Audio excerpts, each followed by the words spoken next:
It's okay. It'll be okay. In fact, that's what I should be doing. Give the mayor more. You should give us more. It's another one. I'm ready.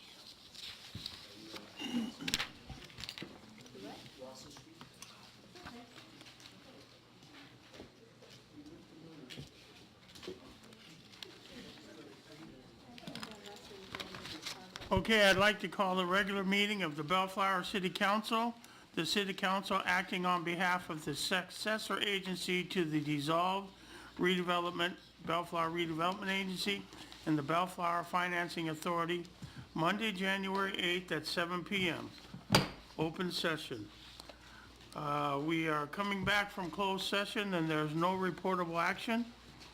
Tonight, we'll let the record indicate that all councilmen are present. The invocation will be led by Councilmember Sonny Santianez and Joel Hockman, Public Works and Safety Director, will do the Pledge of Allegiance. If you'd all please stand. Let's bow our heads in prayer. Heavenly Father, we recognize your presence among us. We recognize your glory. We thank you for allowing us to meet tonight to talk about the important business of the city. As we meet tonight, we thank all the first responders, our members of our military and police and fire for their work in keeping us safe. We also thank our employees for making the city a better city. We thank our citizens for being active in our community. As we gather tonight, please give us the wisdom, enlighten us, and guide us so that we can decide what is best for the city. We ask all this in your name. Amen. Amen. Please face the flag and join me in saying, I pledge allegiance to the flag of the United States of America and to the republic for which it stands, one nation under God, indivisible, with liberty and justice for all.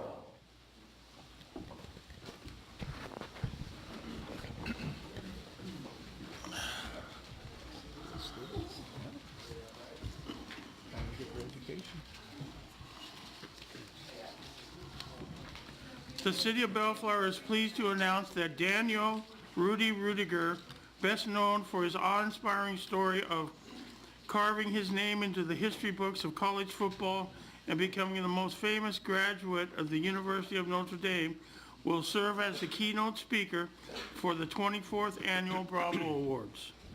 This event will take place Thursday, February 8th, 2018, beginning at 11 a.m.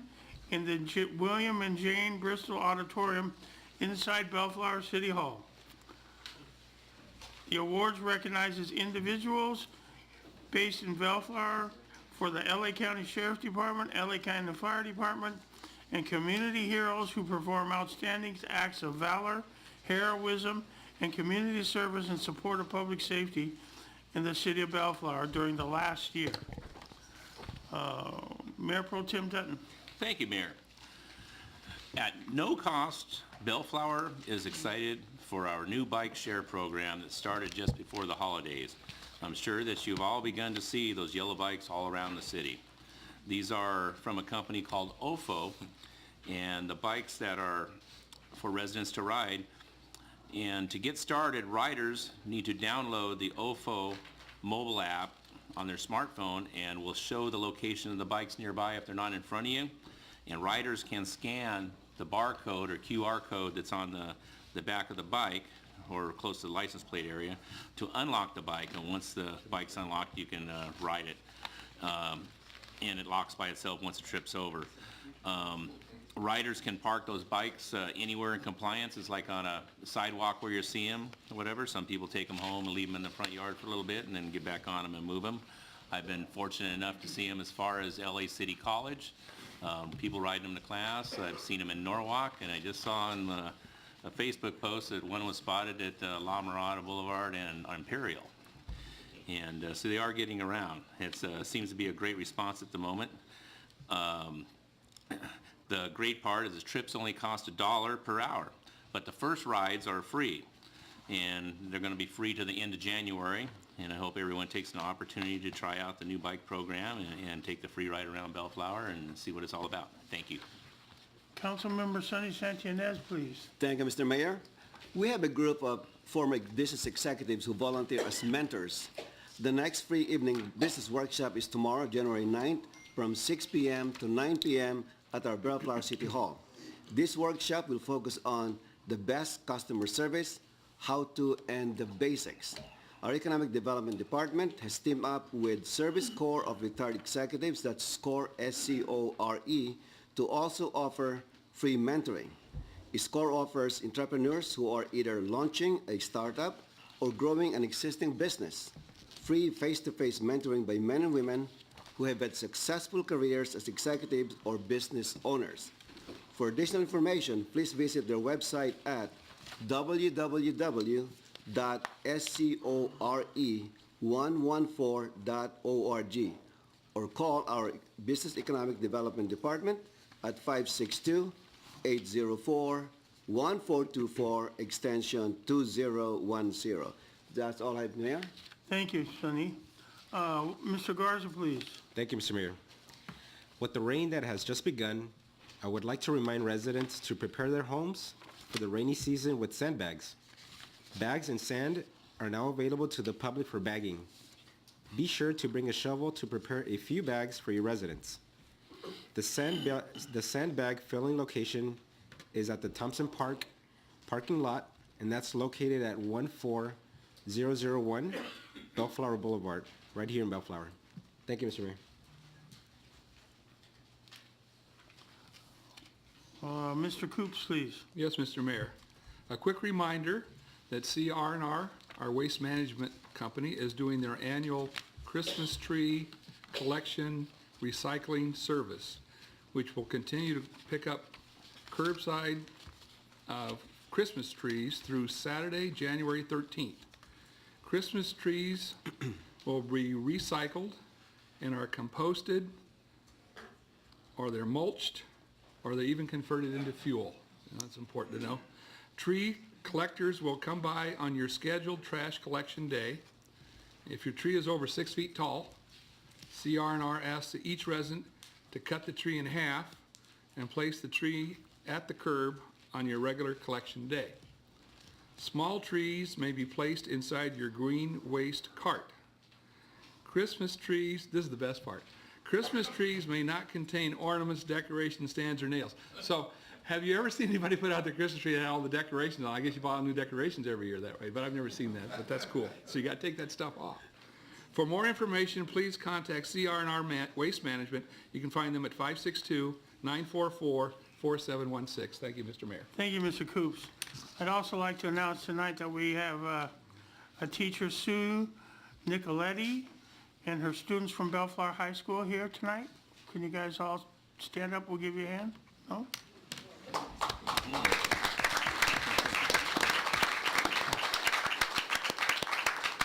Thank you. Okay, Mr. Stewart, public comments. This is the time set aside for the public to address the City Council or successor agency on matters not listed on the agenda. Anyone wishing to address the City Council or successor agency should come to the podium, be recognized by the mayor or chair, and state your name for the record. If you wish to address the City Council or successor agency on an agenda item, you may do so by approaching the podium as we review that particular item. You'll be given a reasonable amount of time to address the City Council. Anybody wishing to speak on a matter not on the agenda?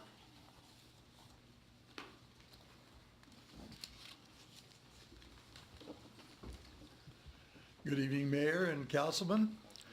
I wanted to call your attention to something I'm kind of discovering, is that on Woodruff Boulevard, the traffic is getting built up. Like, for instance, from our Londra to Flora Vista is backed up almost to that length. And I'm thinking maybe it's because there could be a timing on the lights, and I just ask if you might check that out. Okay. Thank you, Mr. Rao.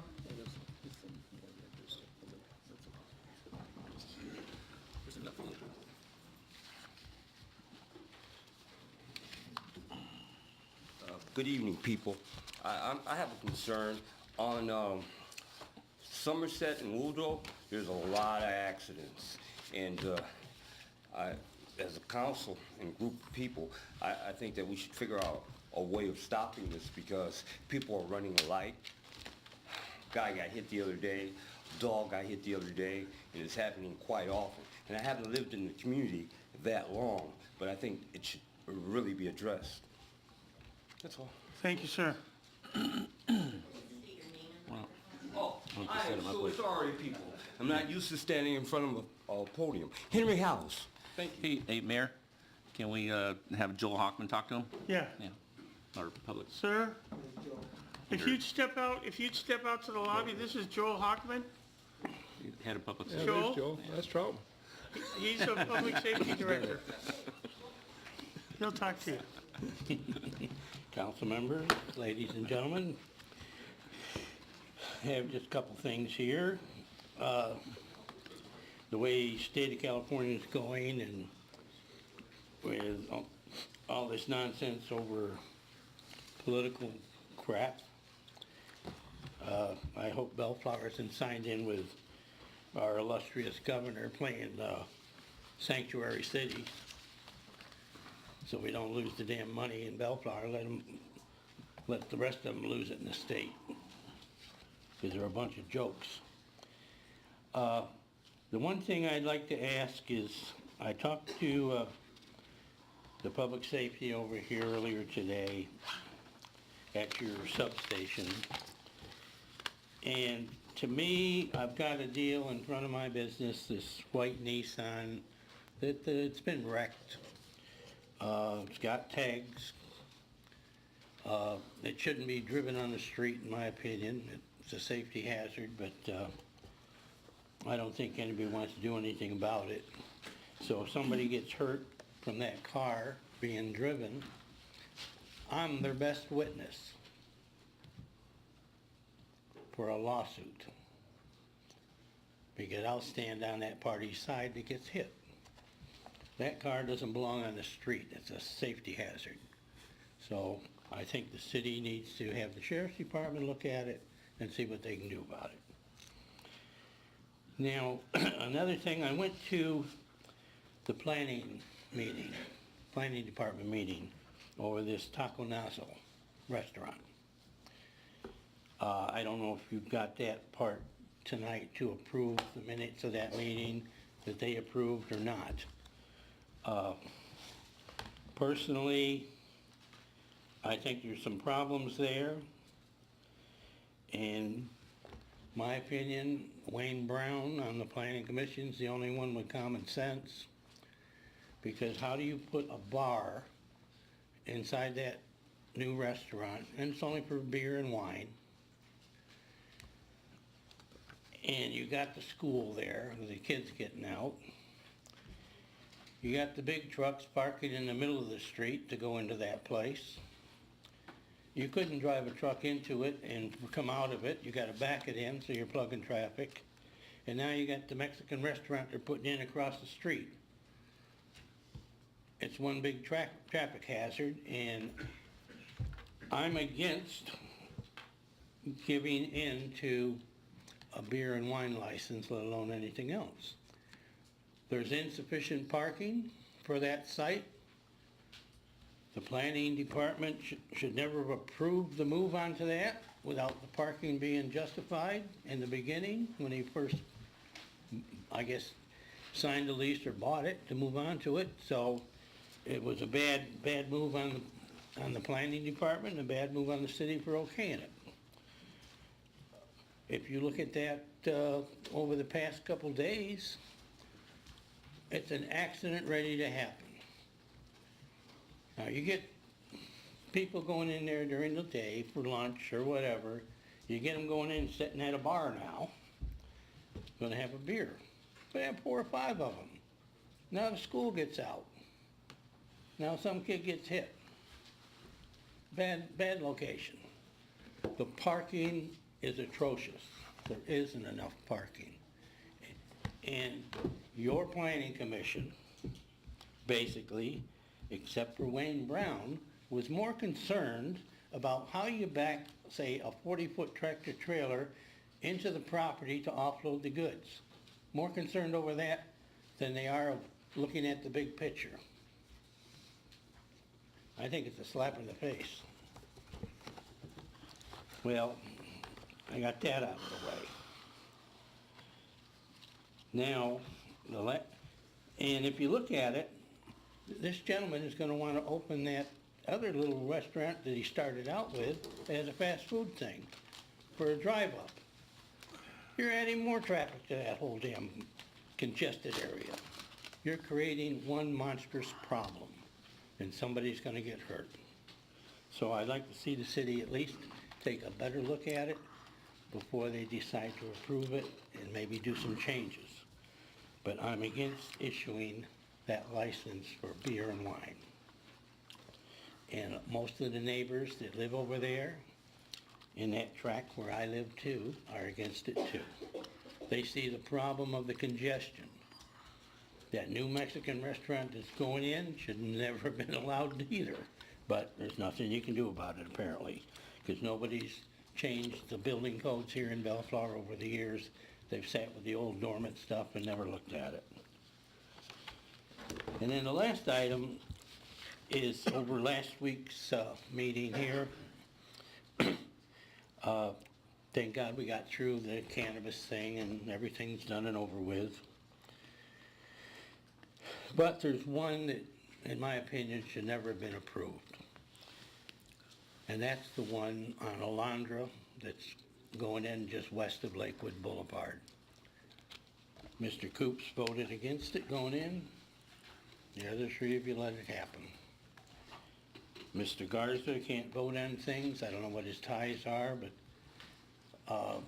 if you're involved with knowing somebody that was going for a license, I can see you backing off. But when you got 10 different licenses, that's no reason to, in my opinion, to back off and worry about a Brown Act or whatever the heck you want to call it. But I don't think I'm the only one worried about that one license over there. The rest of them seem to be okay. They fit in okay. You've got the traffic situation. I'm not griping on that. But I'd like to see you look into, take another good look at that one on Alondra. Really would.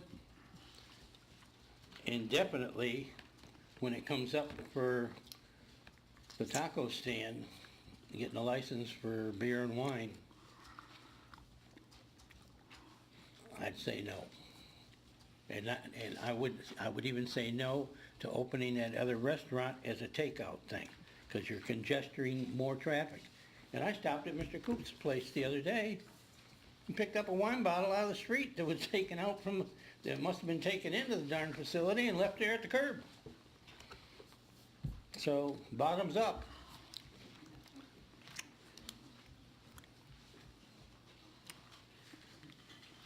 Anybody else? From the library. Good evening, Mayor and members of the council. My name is Josh Murray, and I'm here on behalf of the Clifton M. Brackenseek Library, 9945 Flower Street.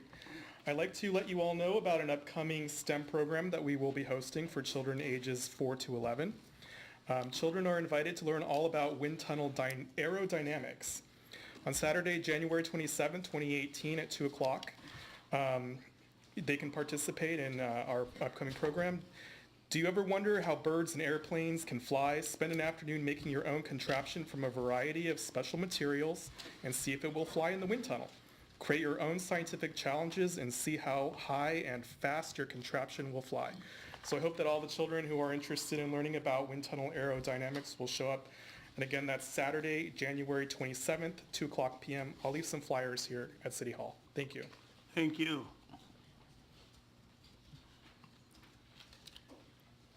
Anybody else? Okay, seeing none.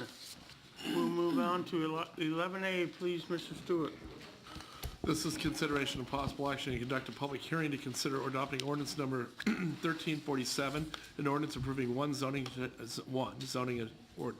text amendment case number ZOTA 16-08, amending various sections of the Bellflower Municipal Code, Chapter 17.20, A Agricultural Estate Zone, governing land uses and development standards for properties located within the AE zone, and 2, amending the Bellflower Municipal Code, Chapter 8.04, adoption of county health code governing distance requirements for animal enclosures. The applicant is the city, and I guess Rowena has the staff report for you. Mayor, Yes. I need to recuse myself from item 11A due to the fact I have property within 500 feet. And in the course of time, I'm also got to recuse myself of 11B. I know that's not on the agenda, this is coming back in here to tell you. So I need to recuse myself 11B also because I own property within 500 feet of that item also. Okay, thank you. Mr. Mayor, Yes, I have several properties we know you do. in AE zone, and so I need to recuse myself from 11A, but I'll be back for 11B. Now, how can you do 11B and not 11A? That's just how it works, so I'll be in the back room if you need me. Okay, thank you.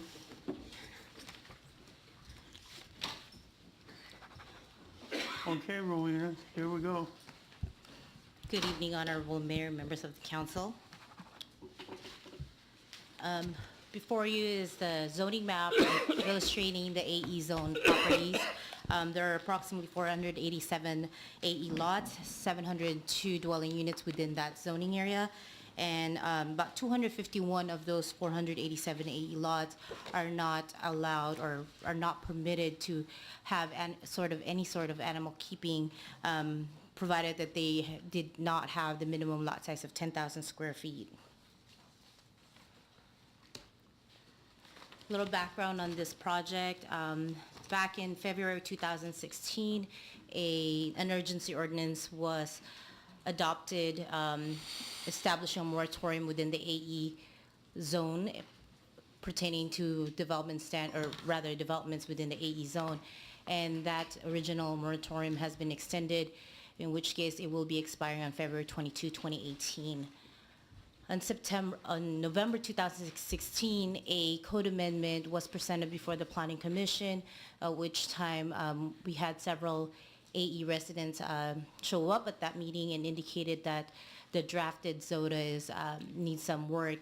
Therefore, the Planning Commission continued the matter to a date uncertain. In March of 2017, staff held a community meeting at Carruthers Park, in which case we obtained some input from the AE residents regarding development patterns. Approximately 40 residents showed up at that community meeting, at least 40.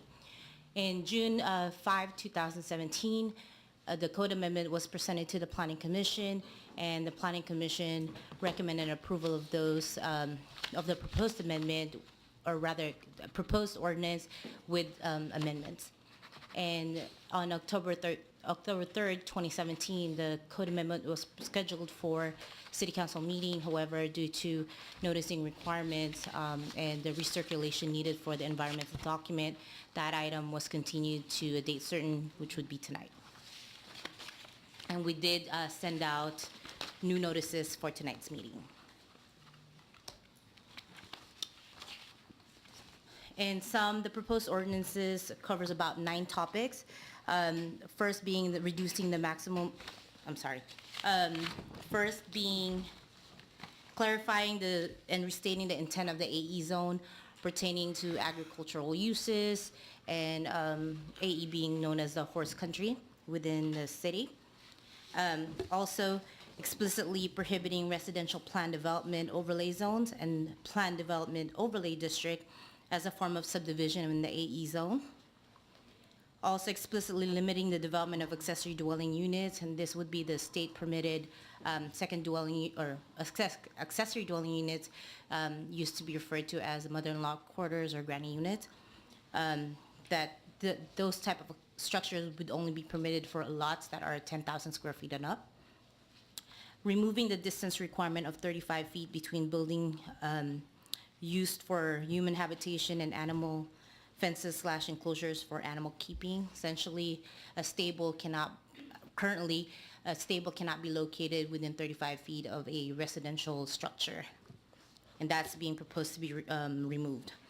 Requiring any new lots created to have a minimum street frontage of 50 feet. Reducing the maximum allowable roof area from 40% of the lot area to now 30% as proposed, as well as the floor area from currently 50% to 40% of the lot area. Also, we are requiring, rather than saying additional parking spaces, the tandem component for parking is proposed to be eliminated, in which case all parking spaces need to be designated and not be in tandem format, and also that all additional parking be screened from the right-of-way. Also added to the proposed amendment is a provision regarding a pilot program for artificial turf. Back in 2009, the council approved a pilot program that was applicable to R3 zones only. And 5 years later, in 2014, that pilot program was extended to the SF, R1, and R2 zones. And of the 5 residential districts we have in the city, only AE does not have or contain that type of provision that addresses artificial turf. Lastly, the requiring of usable unpaved area for various uses, including agricultural use, and the proposed, we don't have this provision currently, and that's proposed to be added with a minimum square footage of 360 square feet. As part of the Planning Commission's recommendation, there are 2 points that were raised by the Planning Commission. One is to increase the allowable number of sheep or goats from 1 per 5,000 square feet to 2 per 5,000 square feet if the property has a minimum lot size of 10,000 square feet. And secondly, addressing the safety of persons upon removal of the distance requirement for animal enclosure. This required that we also amend Title 8 of the Municipal Code, which is the Health and Safety Code. Currently, the distance requirement of 35 feet is adopted via the County Health Code. Following the Planning Commission's recommendation, there are 2 items that were brought up, and that's based off of Council's direction, previous direction, to clean up the code when there's an opportunity to do so. And therefore, we're proposing to remove the existing language pertaining to the requirement to mitigate structure mass. And the reason being is that we already have a proposal that would set an objective standards pertaining to, that would address the mass, and that would be your floor area ratio as well as roof area ratio. Lastly, in addressing the artificial turf, we do need to get direction from the council whether this is something that you would like to be included in the AE as a pilot program or as a standalone regular development standard. Staff's recommendation is to reopen the public hearing, take testimony and documentary evidence, and after considering the evidence, read by title only, waive further reading, and introduce ordinance number 1347. Alternatively, to discuss and take other action related to this item. Also, we have placed on the dais and also on the public counter packet a copy of the negative declaration that was mentioned in the staff report and the resolution. This concludes staff's presentation unless there are any questions. Thank you. Well done. Well done. Mr. Sandy Inez, questions of staff? Just a comment, Mr. Mayor. I really appreciate staff for their work on this amendment and also the work of the Planning Commission. I know it's been long time coming. We've started this project about 2 years, more than almost 2 years ago. So I'm very anxious to kind of get it resolved tonight as much as we can. So just a quick question, Rowena. How's the artificial turf program coming along citywide? We have had maybe about 5 programs that are 5 properties that have come across at the counter inquiring about it, and also some obtaining approval process. Part of the pilot program is that we actually have a affidavit that they sign pertaining to the maintenance of that, and we have not received any complaint pertaining to those that we have approved.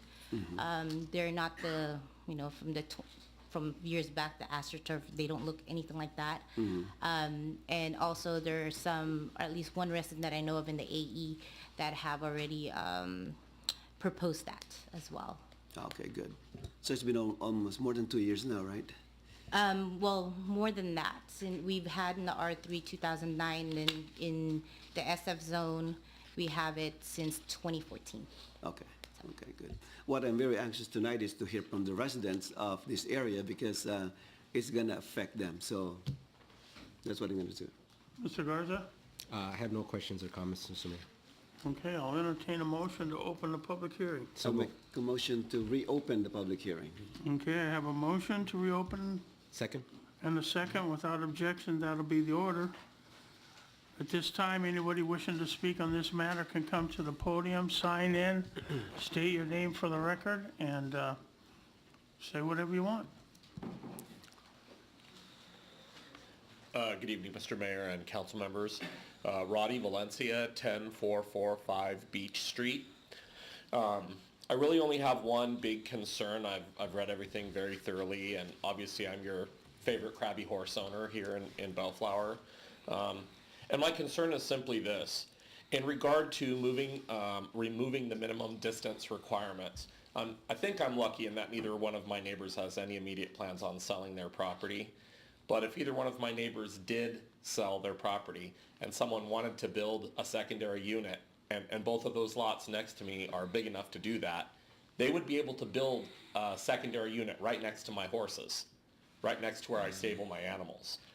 And this has happened to a friend of mine who left Bellflower because she got a neighbor who got a special permit to build right next to where her animals were, and then they complained to the city, they complained to her, dust, smell, flies, all that stuff, and she ended up leaving Bellflower because of it and moving to Norco. And I've had my house for 21 years. I don't want to have to leave Bellflower if somebody builds a home right next to where my horses are and decides they don't like the dust or the flies or anything like that. And so my major concern about removing that 35-foot easement from a dwelling and animals is that if one of my neighbors decided they wanted to leave the city and sell their property, because both of those lots qualified based on what our requirements are to build a secondary dwelling, that can happen to me. So on behalf of myself, and I have several other friends who have horses here in the city that couldn't be here tonight, so I'm speaking on their behalf as well. We are all very concerned about removing that buffer zone. I mean, believe me, I wouldn't mind having my horses right next to my house. I love my horses, so I don't care about the smell, I don't care about the flies. But somebody else may build something next to where my horses are currently stabled, and they may not feel the same way. So as a resident and a horse owner, I'm very concerned about that.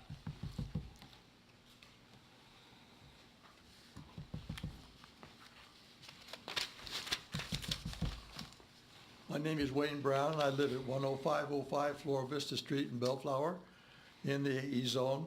And I don't have a dog in this fight because my property is so small it doesn't matter. But I wanted to make sure that the fellow that just spoke understands that the 35 feet will be in his piece of property, not the other piece of property. So that's how we've lost all of our horse property, is because we've had people building on the property line, and then the neighbor cannot have a horse because he can't keep, and you do that on both sides. He has 70 feet he can't even use. So I just wanted to make that point clear.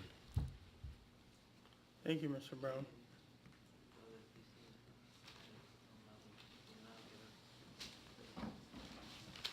Good evening, council members and mayor.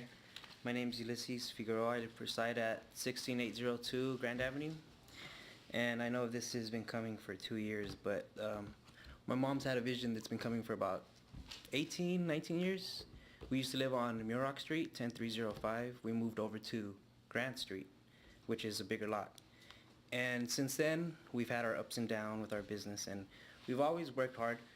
And now that we have time and a little bit of money left over, we want to build a home. We wanted to build 2 homes, actually. One for me, one for my brother. And this has been my mom's vision for a while. Unfortunately, when the permits were available, we couldn't build just because of the economy. And we're actually pretty happy that we're going to be able to build, and everyone's going to get the horses, or their space for animals. I actually live next to horses and sheep. We've never had a problem. We've actually liked them. My son's one. take him back there. He looks at them. My neighbor lets him, you know, look at the sheep and everything. So my only concern is that I really wish we could build 2 properties in our backyard, but by the way things are set, then I guess only 1 property. I'm very happy with the outcome of it, and I want to thank everyone for listening to me. This is probably like the 4th time I've spoken, and Mom, she just wants to remind everyone that we want to grow with the city. We want to continue living, and I guess the way of saying it is we're not developers. We're not trying to build apartments. We're trying to live. We've been living in Bellflower for over 18 years. I graduated from Bellflower High, and I want my son to graduate from Bellflower High. So I want you guys to see me and my mother, and I wish my brother was here, but he's not, that we're not looking to overdevelop and make the property or the area look, you know, I guess the way people think it's going to look if too many people are starting living there. And I think it's better to have families and homes than, you know, worrying and stressing out about chickens and animals, which is okay because, I mean, everyone should have and want to keep whatever they want. But I leave it at that, and those are my thoughts, and thank you for listening to me. Thank you for coming.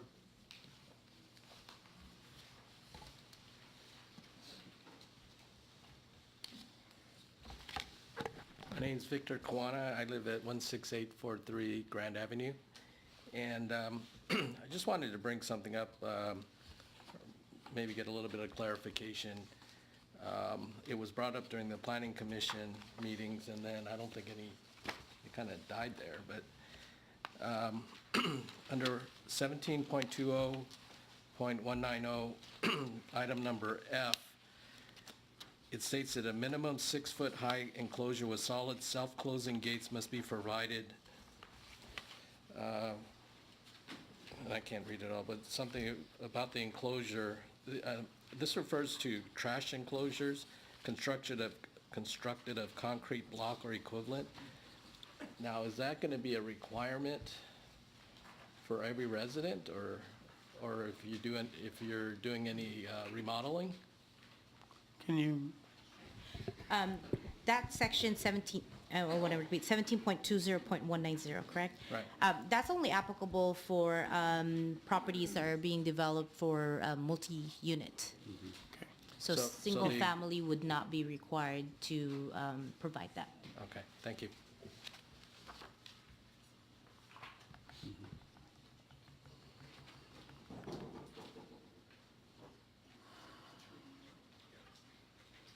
Anybody else?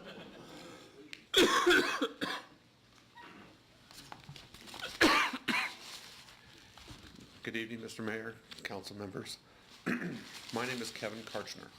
The property that I represent today is at 16234 Grand Avenue. It is owned by my father, Don Karchner. He is 86 years old and unable to come here today. He gave me a little note, and I can give you a copy if you like. But if I can read it, it is short.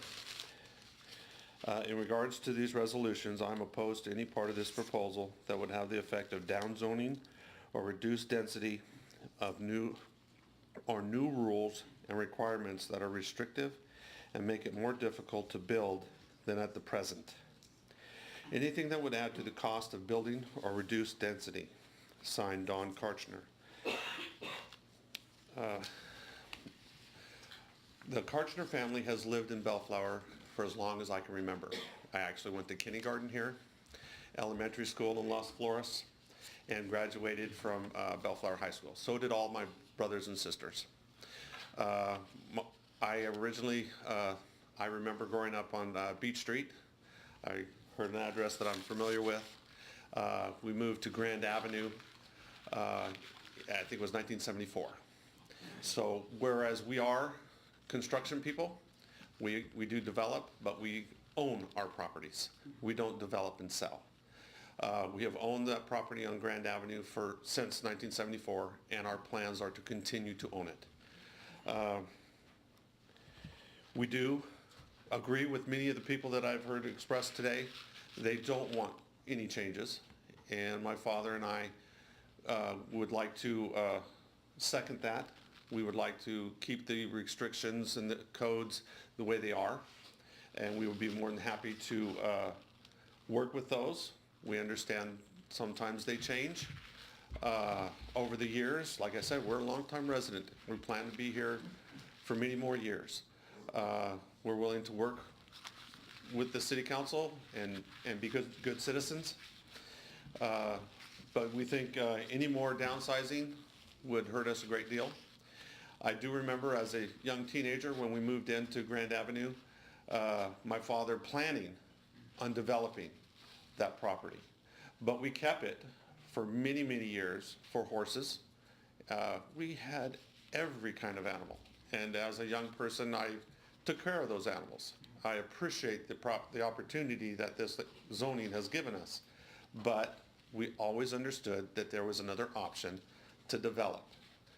Of course, we will like to live by the rules of our community. We're just asking the council to keep the restrictions the way they are. There is an interesting subject. Let me see if I can find it. That I would like to read and maybe some people would like to discuss.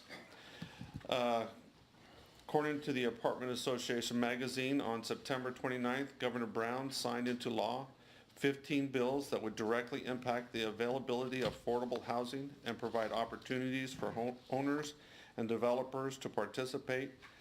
Some of the more notable bills include the following. Cities will not be permitted to downzone or reduce density unless they can demonstrate that they have sufficient stock to meet their regional housing needs.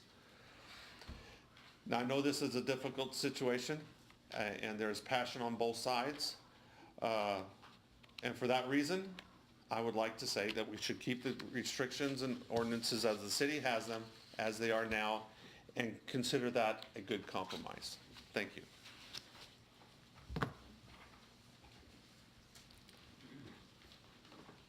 Anybody else?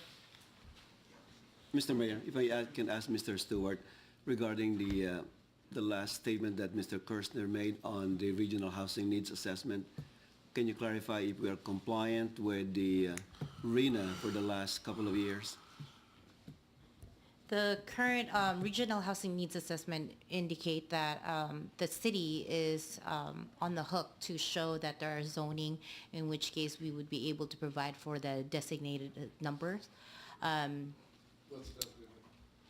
It's 10, I want to say it's 1069 units, and that's a combination of two housing element cycle.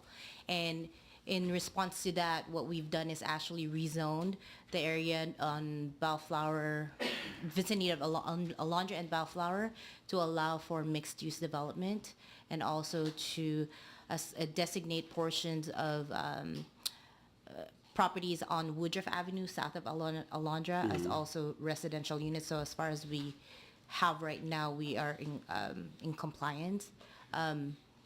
The bills that the gentleman had referred to, they had just recently been signed, so we would have to revisit our housing element. Yeah, because I think the next cycle is due the next couple of months, right? It's actually because we completed our last cycle, I believe ours is in 2021. I know there's one coming up soon. Yeah, so. Yeah, okay, thank you. Hello, my name's Peter Incorn, and I live at 16261 Chicago. I have stated this before. This whole property was intended by Mr. Woodruff originally, who set it up to be agriculture, equestrian. And the sad part of this is we've used local building codes, local ordinances that came down from the state to develop or redevelop, and these have been implied in the agriculture area, which has been AE zone for some time. I would say that it would be a travesty to lose what we have here, because we can meet these new requirements. I'm also part of the Apartment Association. I know what he's talking about. You know, I get the book too. But we can meet those requirements in other portions of our city, which I think the city has already implemented through the planning department. To lose this AE zone for the people who live there and want to keep animals, we would never get it back. And I think we should stay with what we have the properties we have to use right now, adopt the new recommendations so that we can maintain that. And I too am concerned about people building next door and losing the property I would need to house animals. But as I understand it, it reads that as long as the areas where the animals are kept clean, the pens are kept clean, this is somewhat of an exception to having animals close to, the people who live there as well as the people next door, if that's my understanding. If I'm incorrect about that, I'd like to be corrected. But to try to keep the density down and just for the sake of building, I'm a contractor, I could do that too. But we would take away from our kids and our youth coming by, taking selfies, looking at the animals, going to the park. We will be taking all that away simply just because now we're middle-aged or older. That's not a good argument as far as I'm concerned. So that's what I have to say. I would recommend keeping the properties, implementing the new recommendations that we can strengthen that. Thank you. Yes. To address, Mayor, to address the speaker pertaining to the downzoning, we are actually not proposing to reduce the density for the AE zone. This, for example, in this case, this lot is 59,335 square feet. Under current code, the maximum number of units would be 5 units if they're not proposing any kind of subdivision, which would still be applicable even if with the proposed amendment. Now, the difference is that right now, this type of development is actually permissible through what we call a planned development, in which case, here, sorry, but this is supposed to be the street right here, in which case this lot, which is 59,000, could be subdivided into 5 separate lots, with only this lot having the street frontage. So in that case, that is the amendment is what's trying to address, in which case this will no longer permitted. However, this could still be subdivided, in which case it would be this manner, in which case 2 of the lots would actually be subdivided in this manner as opposed to here. And 2 of the lots that are created actually both have street frontages. So as far as without subdivision, it still allows for 5 units. It's not down zoning. Thank you, Rowena, for clarifying that, because I thought that's how we got here. Somebody wanted to do a planned unit development, it qualified, they could put like 8 houses instead of just to 2, and everybody came down here and said, you've got to figure out a way to stop this. So we've taken 2 years, we've redrawn all the rules. Now, I have somebody come down here and say, you need to you're downzoning our property. We're not, we're protecting the zone that's there. We're not downzoning their property. Is that right? As long as there's no subdivision, the lot, a lot, for example, this lot would still Yes. be developable with So- 5 units. We're not trying to downzone it, we're trying to protect what's there now. Keep it that way, right? That is correct. So the Okay. only subdivision permissible would be this type of subdivision. And those 2 subdivided properties will have minimum frontage of 50 feet. That is correct. Okay. Mr. Garza, any questions? Anybody else want to speak? I have a question. I heard you say something. You guys have changed the zoning on Bellflower and Landra for mixed use? Correct. Peter, we're not talking about that now. I know, but well, because I heard something I was just gonna bring up real quickly. Okay. Go ahead. That means what, business and housing? Correct. That specific overlay zone is what we refer to as the Bellflower Alondra mixed use, in which case a commercial with residential component would be permissible, provided it goes through the approval process. I said that because I know there's a property now open, the Ralph. Is that gonna be, are you guys looking to put apartments and business where the Ralph is, the parking? No. That's clear to the Alondra and Bellflower. Well, I told you, but you wouldn't let me stop you. I'm sorry. I'm just saying, because she made a comment that had nothing to do with that. Okay, I'll go. I'll let her answer another time.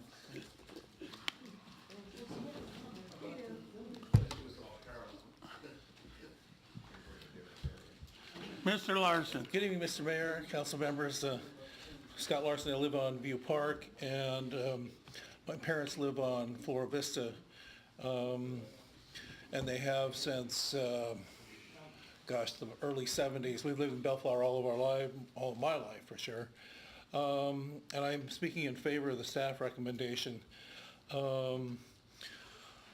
As far as I know, the city's got a pretty good plan of meeting their housing element, and one year we were the only city that met their housing element in the whole state. So with the other development that's going on, I'm not worried about us being able to meet our housing element. But the land prices throughout the state and here in Bellflower have been kind of increasing, and so we have all these really nice parcels over there in the agricultural estate zone, and I emphasize that because that's what it's been forever. And in fact, I remember growing up on Cornuda Street when it was an agricultural estate zone, and then that got changed to residential. So we're kind of losing that flavor of Bellflower that's been here since it became a city.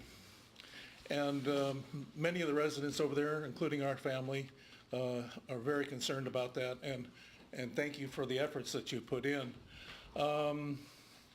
Yeah, because we see all these planned developments coming in and the granny units being proposed, and it's really taken a lot away from the flavor of that neighborhood. So I'm glad you're working on this.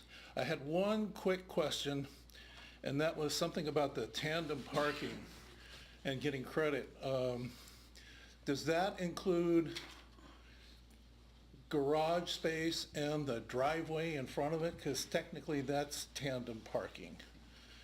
So if you have a two-car garage and two parking places in front of the two-car garage, is that 4 or 2? So current code, Mayor, if I may. Yes, ma'am. So current code, I'm going to use this again as an example. So in this case, we have a garage and then 2 vehicles that are parked in front of it. This would be considered a tandem parking. So current code actually allows for tandem parking, and what we're proposing is to actually remove that provision, and that each of the additional parking spaces be actually designated parking spaces. For example, if this were to be concreted to provide for parking spaces. And that's in response to a comment that was received pertaining to several vehicles being parked and basically not really having access because they're parking on the required driveway width. Also in conjunction with the comment pertaining to developers, or rather residents, building mini mansions with multiple bedrooms but only providing 2-car garages. Okay. So. I'm not necessarily opposed to it. I just want to kind of understand how we got to that point. So, but I do speak in favor of the staff recommendation. Thank you very much. Thank you, Scott. Mr. Wilson. Good evening, Mayor, staff, councilmen. My name is Robert Wilson. I live at 10520 Midway Street. I've been a resident of Bellflower my entire life and have resided within the agricultural estates for over 50 years. I've been actively involved in real estate for 35 years and have personally inspected tens of thousands of dwellings within Southern California within this period. I note that when a property is purchased, the property owner is given a band of rights associated with said property. Due to federal, state, and local ordinances, zoning, and policing, these rights are slowly removed from the property owner. I believe that current ordinances being discussed tonight is to create a current standard within the AE zone. However, any restrictions on a person's property may be perceived as restricting one's property rights. I commend staff for their efforts in attempting to create a conforming ordinance within a non-conforming neighborhood. The agricultural estates is and always has been a non-conforming neighborhood. You may have a 900 square foot bungalow next to a mini mansion. I don't believe that we can ever create conformity within this area without completely starting over, nor would I wish to start over in this area. This neighborhood is and has been my home, and these are my neighbors. I have only a few issues or concerns to be discussed. Section, I think it's on page 5, section 17.20120, residential unit size. It says parcels smaller than 19,000 square feet must have a residential footprint of 1,500 square feet. I'm curious, how did the staff determine or derive this land to improvement ratio?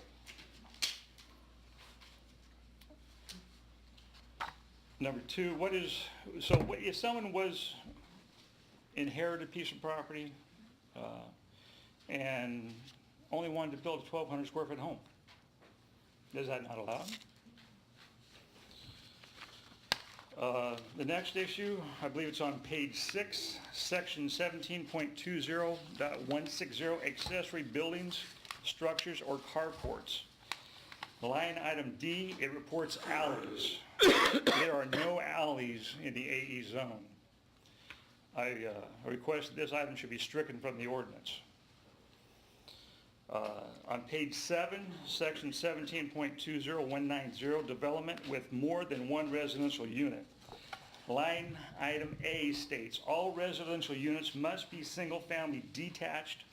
All units must be the same architectural style, materials, and colors.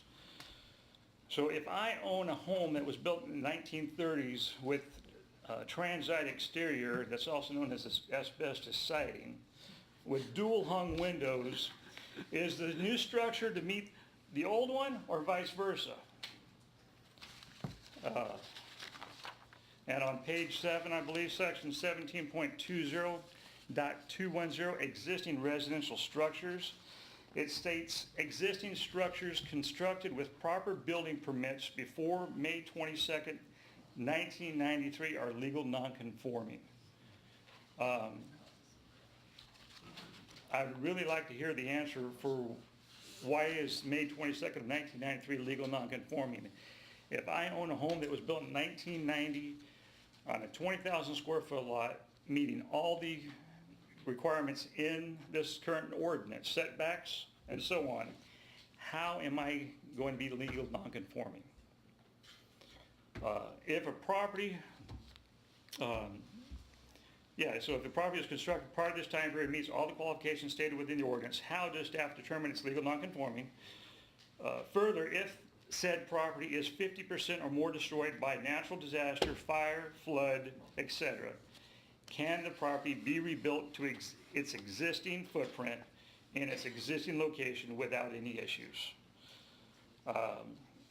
It was brought up tonight about the 50-foot frontage minimum, try to get away from subdividing and landlocking a parcel. Real simple way to get around that is enact in the ordinance no landlocked properties, no driveway easements on landlocked properties. That would stop that. I would suggest the council direct the staff to look at this one more time prior to the approval. Thank you for your time and your consideration. Thank you, Mr. Wilson. Go ahead. Sure. Pertaining to the first item that Mr. Wilson had brought up regarding 17.20.120, regarding the minimum square footage of the dwelling unit, that language actually is an existing language. Staff is not proposing to change that, so that is already an existing language. Pertaining to 17.20160, regarding alley, that is something that we could remove. Mr. Wilson is correct. Again, that language is an existing language, but as part of the cleanup of the code, we could remove that reference to an alley since it's not existing, or at least from what we see out there, it doesn't exist. 1720.198, again, there's no proposed changes to that. That's already an existing language. And 17.20.210 pertaining to legal nonconforming, typically that language is added when a massive code amendment is completed for a zoning district, in which case I believe in 1993 there was a rezoning that was done, in which case some of the AEs were changed to R1s and A1s and so on and so forth. Recently, as part of City Council's direction, the legal non-conforming chapter of the code was actually changed, or rather amended, to become more relaxed, in which case there are more developed there are more opportunities to develop even a legal non-conforming property. So that's just to address Mr. Wilson's concerns. That's just the general non-conforming chapter that we have that's applicable citywide. Thank you. Anybody else? Hi, my name is Nympha. I live in 16802 Grand Avenue. When I buy the house, I want big house for my family, for my son. Never I think an animal, horses, just only I look for the lot. I want something good for my sons. They stay here in the elementary, junior, high school. Now I have two sons. We work together. We have our own business and we work together, my two sons and me. And with everybody's mother and father, they want to be together with his son, grandsons. And now just only we come in for give me permit for make a house for my son. I had two, and we work very hard for our make houses. Never think I want to buy a house for horses, for animals. Always I think in my sons. That's all. If you can get me permit for make a house for my son, not for business, not for department, no units, just only for my sons, for my family. That's all. Thank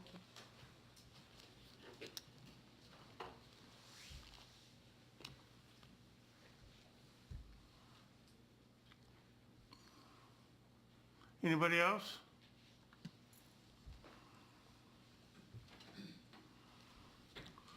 Mayor, just one clarification pertaining to the parking provision that's being amended.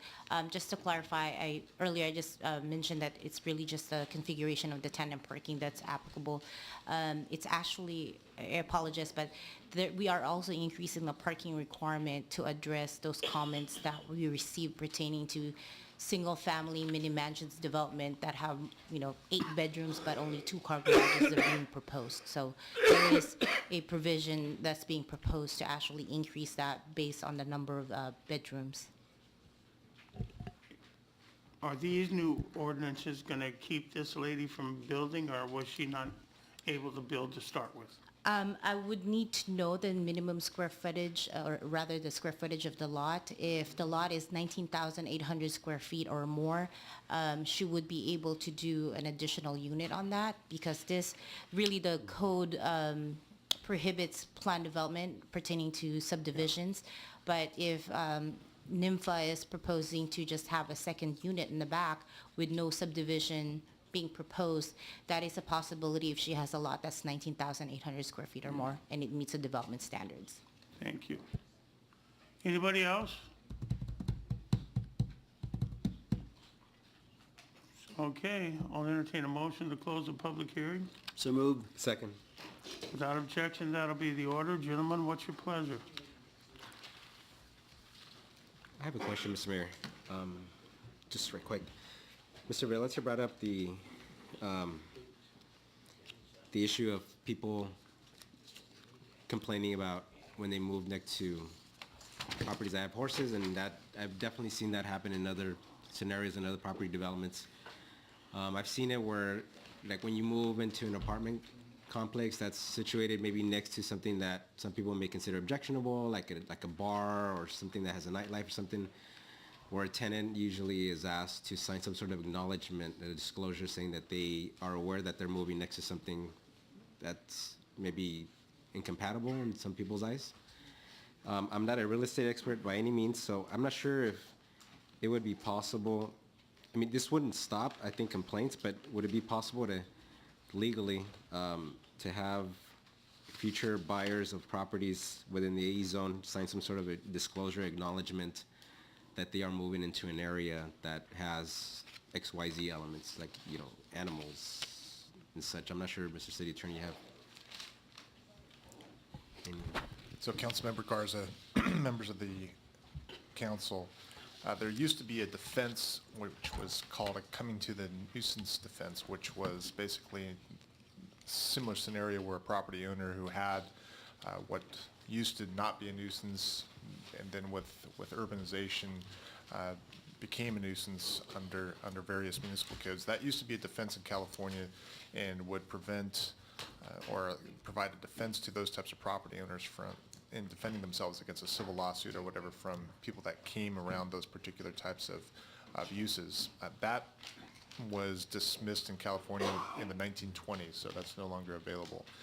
Certainly if there was a conditional use permit, for example, that was required for any particular development, the city could, as a matter of course, require the applicant to come in and record something against the property, acknowledging that they're coming into horse property or what have you. But that's a conditional use permit, and that would be a condition of approval for any particular use. These are coming in as essentially a matter of right, and so there would be few, if any, conditions that were attached to them other than under the building permit or as required by this code. I mean, certainly we could put something into the code. I don't know that it would be defensible in the long run. I think it would probably be better for any applicant coming in and filing an application to be notified on that application that, by the way, you're going into an AE zone and there may be these uses that are pre-existing within that zone that may help in the long run perhaps reduce the number of complaints that may occur to the city. But legally speaking, there's nothing that the city really can do from this other than those types of notifications. Yeah. I don't know if the council would be okay with what the city attorney recommended. I think, again, legally, I know you can't stop it, but. Again, certainly, if the council wanted that to be done as a belt and suspenders thing, we can certainly amend our application form. This is sort of a caveat emptor, buyer beware type of situation, but there's not a lot other than that the city could do. Well, my concern is it doesn't have any teeth into it. Yeah. And if I'm a buyer of a property and I know that the zoning is not R1 but it's AE, I would think twice right away, what does AE mean? So I'll be doing my due diligence, investigate what exactly is AE. I mean, just basically from my buyer's perspective. I would too. I just don't know that many others would, but. Well, Yeah. what he's trying to do is give us another line of defense when somebody comes down here and says, hey, I moved in and the guy next door's got a horse. Our thing has always been, well, you should have known it was horse country, you should have known there was a horse. Well, I didn't know. Well, here, you signed this paper saying that the next door neighbor has horses and that you're moving into an agricultural zone. So you signed the paper, don't come here now, because this is what happens, and it's what happens to these guys all the time. Everybody over there likes horses, likes chickens and everything, but there's always that one guy that moves in and then says, you got to get rid of all these horses and chickens because I don't like them. Yeah. Well, no, we need to get rid of you. So if he has to sign a paper, you know, that says, I know that I'm moving where there's horses and chickens and I'm not going to complain about it because I know you're going to tell me to move and not the horses and chickens. I go along with that. Is that something that staff could do? I don't know if that'd be in Burton. Yeah. Yeah, to echo the city manager's comments, certainly there's no. Yeah. Yeah. No need to go further. Okay. Does somebody want to make a motion? So She's making a motion. Rowena, I step just- in for Ray Dutton and make a motion. I just want to point out there's two items that we need the city council to consider. Oh, that's right. One being the removal of the existing language pertaining to mitigation of structure mass, and also whether the council would like the artificial turf to remain as a pilot program in the AE zone or just a straight development standard. So those are the only ones that I would need also to get direction from council. Thank you.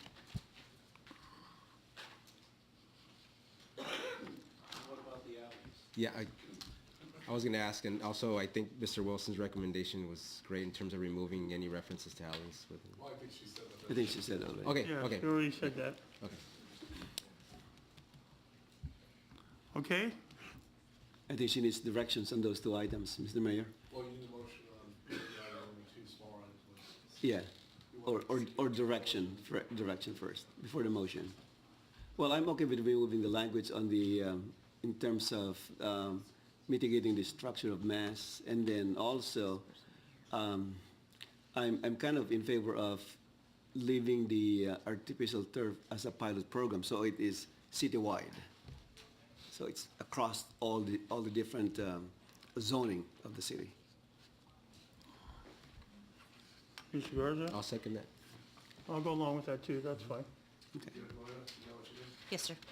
Okay, so with that, I think I just might want to make a comment that staff must have done a great job, because I was anticipating more testimony tonight, because in the prior meetings, and there's a lot more people I think are willing to testify for or against this, but so we'll go ahead and proceed. Mr. Mayor, I'd like to make a motion for the City Council to adopt Ordinance 1347, an ordinance approving zoning ordinance text amendment, case number ZOTA 16-08, amending various sections of the Bellflower Municipal Code, Chapter 17.20, that is A, Agricultural Estate Zone, governing land uses and development standards for properties located within the AE zone, and 2, amending the Bellflower Municipal Code, Chapter 8.04, adoption of County Health Code, governing distance requirements for animal enclosures and animal enclosures. With the amendments With the discussed. amendments on the alley, and then those two items. Leaving the pilot program as a pilot program, deleting the alley mention, and approving eliminating the mass the mass. policy. Okay, very good. Second. I have a motion. Any more discussion? Will you please call the roll? Councilmember Garza. Aye. Councilmember Santinas. Aye. Mayor Schnableger. Aye. Okay, do you want to get our colleagues back? I think one of them's coming back at least. Dan. Dan.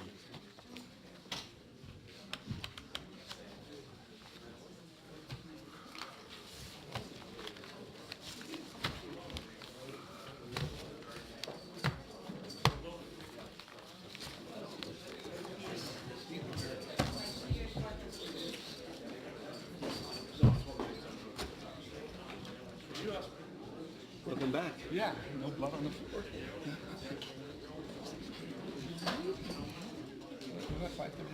No, that's good. All right. They had everything going. But I think, The students still here. staff did a good job.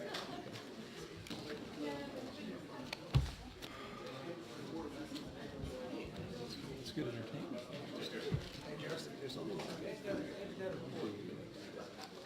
Mr. Stewart, 11B, please. This is consideration of possible action to conduct a public hearing to consider adopting resolution number 18-01, a resolution authorizing the city manager to execute loan agreement file numbers 75786 in a form approved by the city attorney with Elizabeth Cervantes and Javita Roman to award a $25,000 loan for restaurant improvements and a $23,000 loan for building facade improvements at Fantasy Cakes Bakery, 16527 Bellflower Boulevard, per the city's Economic Development Business Assistance Plan. And the recommendation is to open the public hearing, close it, and take testimony. Thank you, Mr. Stewart. Good evening, Honorable Mayor and members of the City Council.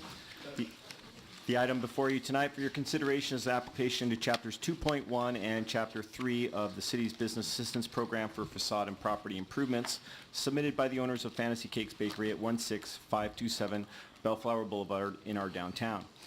The owners are requesting a not-to-exceed loan amount of $23,000 for facade improvements under Chapter 3 of the program, including a replacement awning, permanent signage, paint, and design costs. Additionally, under Chapter 2.1 of the program, the owners have applied for a not-to-exceed loan amount of $25,000 for an awning and railing to create a back patio for outdoor seating. Both loans come with applicant matching requirements, 50% for Chapter 2.1 and 34% for Chapter 3. Sufficient funds for both agreements are budgeted in the economic development budget. Economic Development staff has reviewed the applications, which included the submittal of a business plan, financial records, job creation certification, and a commitment to cross-promote the City of Bellflower in their marketing efforts. Staff has determined that their applications qualify for both chapters and that the proposed improvements are eligible under the plan guidelines. The public hearing for this item was posted on December 28th, 2017 at City Hall, the Bracken Seek Library, the Bellflower Substation, Thompson Park, and Sims Park, and on December 28th, 2017 and January 4th, 2018, a public notice was published in the Herald American newspaper.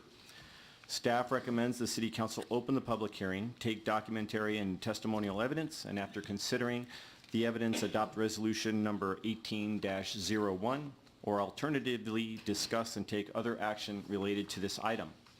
That concludes my report, and staff is available to answer any questions, and the applicant is in the audience as available as well. Mr. Garza, any questions of staff? Not right now, Mr. Mayor. Thank you.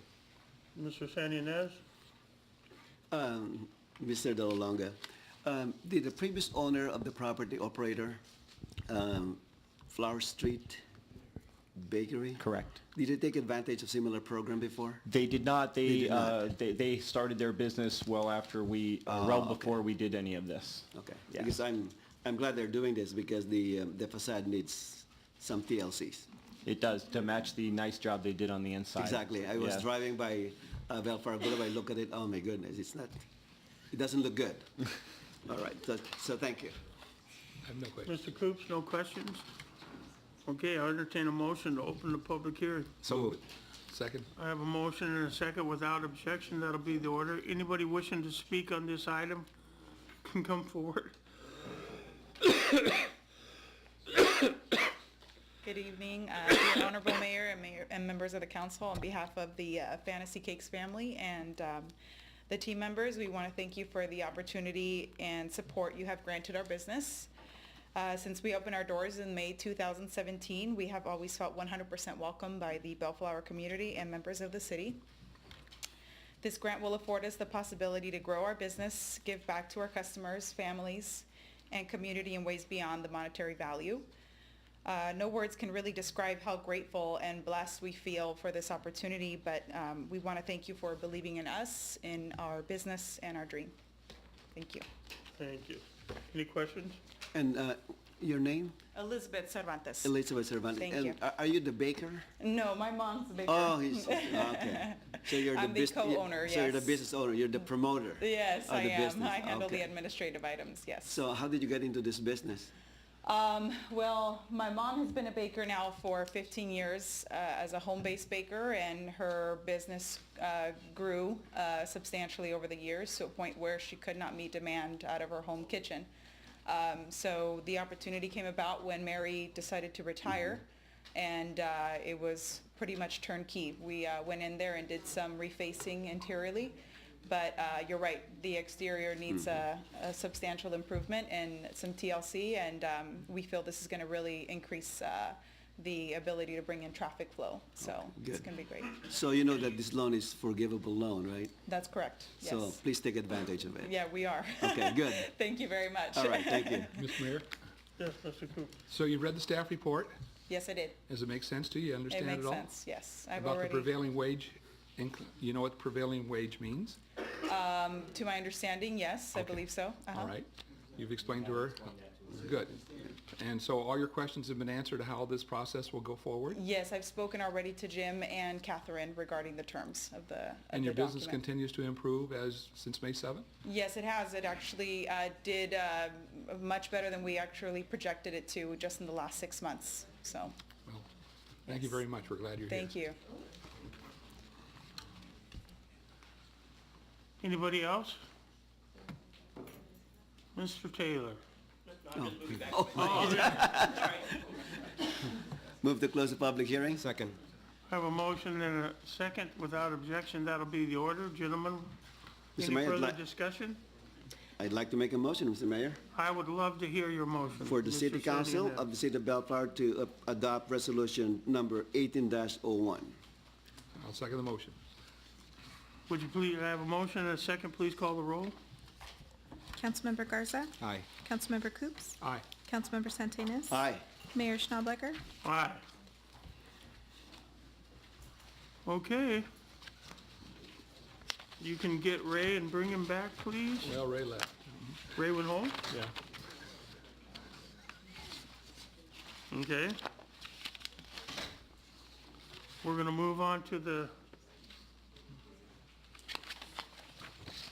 Consent calendar? he went looking for Ray. He has no questions for Ross. Maybe it's both, but he's not back there. So why do I need to stay for the consent calendar? Okay. Did you find him? He's at Bose. This is the consent calendar. Does anybody want to pull anything separate? Can I entertain a motion to approve the consent calendar? Move to approve. Second? I have a motion and a second. Would you please call the roll? Councilmember Garza. Councilmember Coops. Aye. Councilmember Santinas. Aye. Mayor Schnablecker. Aye. Okay.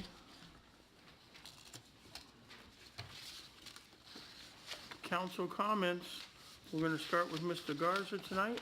Thank you, Mayor. Just two items to report. I wanted to thank City Manager Stewart, and Director of Public Safety, Joe Hoffman, for arranging for the meeting that we had with the LA Sheriff's Department on the 19th of December. With Chief Holden and is it the sheriff, assistant sheriff, and assistant sheriff. I don't want to demote him here.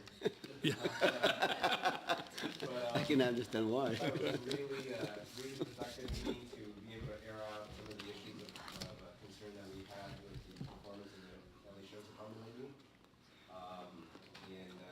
Again, just a really productive meeting, so I wanted to thank them for all their hard work on that. And the last thing I have is that on the 4th, last Thursday, I attended the League of Cities LA County Division membership meeting.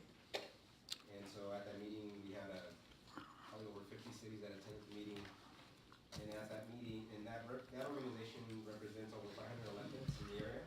They represent actually of the 88 cities in LA County, they represent 86 cities. They're the largest in the state. And so at that meeting, I was actually approved and elected to be on the executive board of that organization, so I'm the new secretary treasurer, which is a really nice development for our city. It's a nice representation.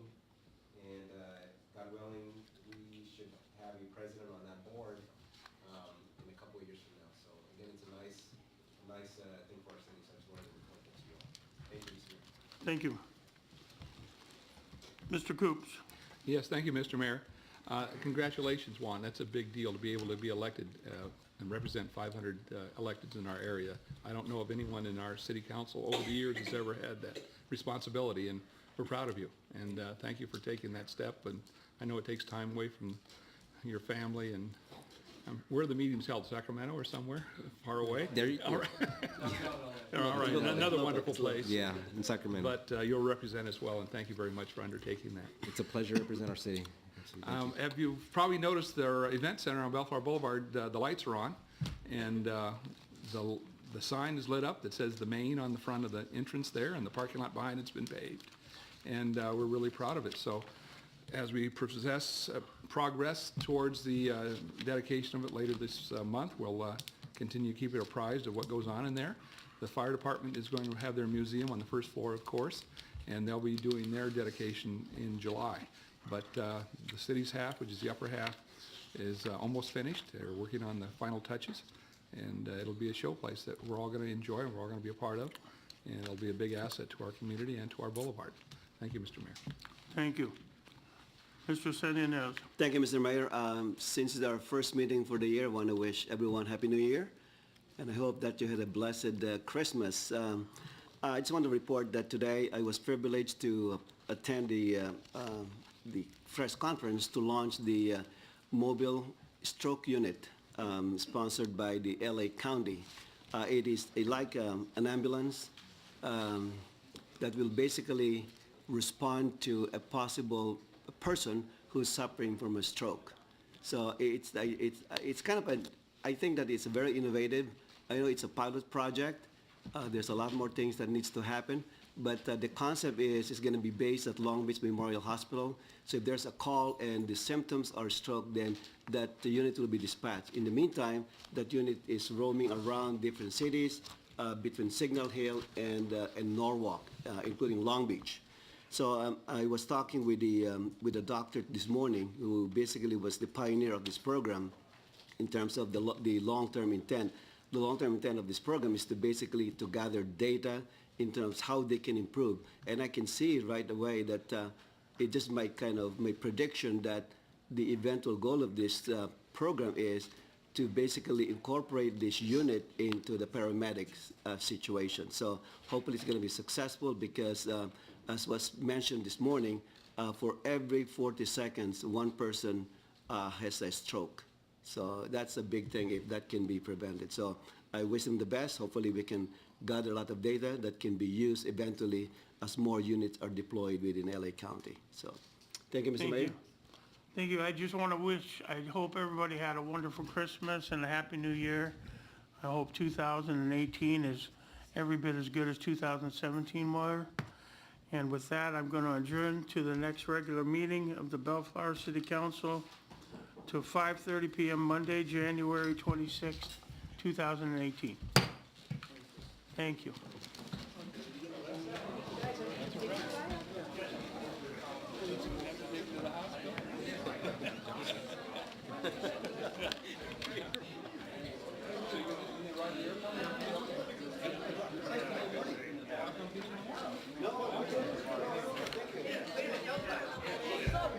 Yes, I do.